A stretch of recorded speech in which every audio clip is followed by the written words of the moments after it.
Pelawak Rini S. Bonbon meninggal dunia Minggu 10 Juli 2022 sekira pukul 17 waktu Indonesia Barat.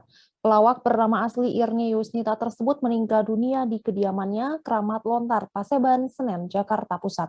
Kabar duka tersebut disampaikan seorang pelawak yang juga kerabat Rini S. Bonbon, Kubil.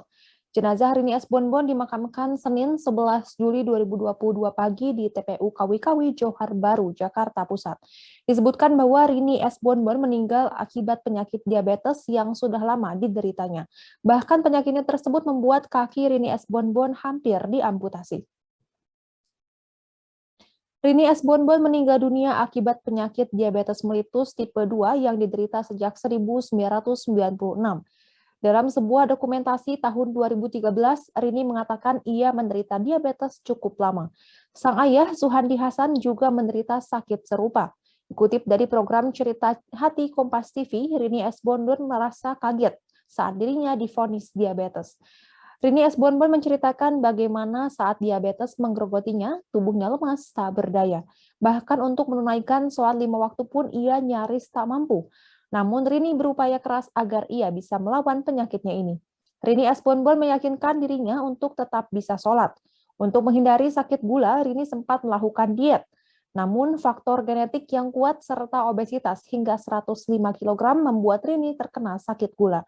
Diet yang pernah ia lakukan pun membuat berat badannya berangsur-angsur berkurang hingga mencapai 97 kg serta 85 kg.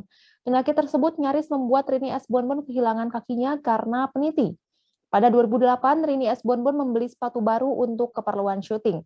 Tapi sayang, sepatunya terlalu sempit sehingga mengakibatkan lecet pada ibu jari kaki kanan. Lama-kelamaan lecet tersebut membentuk luka melenting. Karena penasaran, ia pun memecahkan gelembung luka tersebut dengan peniti. Namun bukannya mengering dan sembuh, luka tersebut malah semakin parah. Luka di kaki tersebut juga semakin parah, mengeluarkan nanah dan bau tidak sedap.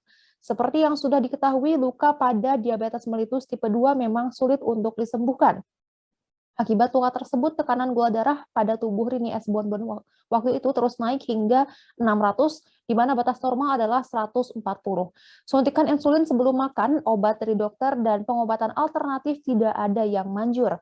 Beberapa bulan kemudian, kakinya menghitam dan ada beberapa luka baru yang membentuk lubang di kaki atasnya. Ia sampai tidak mampu berjalan lagi, tiap kali akan menapakkan kaki, darah mengucur deras dari kakinya. Akhirnya dokter menyarankan untuk diamputasi. Namun Rini S. Bonbon tak menyerah dan tidak langsung mengiyakan saran dari dokter. Ia berdoa kepada Tuhan dan terus melakukan usaha penyembuhan. Demi kesembuhan, ia melakukan berbagai cara dari pengobatan oleh dokter, mengatur pola makan, sampai mengonsumsi herbal. Ia mengubah pola makannya habis-habisan. Setiap hari ia mengonsumsi sayuran dan buah-buahan, juga mengganti asupan gula biasa dengan gula aren. Sampai akhirnya Rini S. Bonbon sembuh dan bisa beraktivitas seperti biasa. Tak hanya diabetes, Rini S. Bonbon mengaku dirinya pernah mengalami stroke. Saat itu juga paru-paru Rini dalam kondisi yang tidak baik. Ia bahkan menjelaskan bahwa fungsi jantungnya hanya tersisa 50% dan kadar gula darahnya berada di angka 600. Akibat kondisi tersebut, Rini sempat divonis tidak berumur panjang. Namun Rini tak percaya dengan prediksi tersebut, sebab ia percaya bahwa kematiannya berada di tangan Tuhan.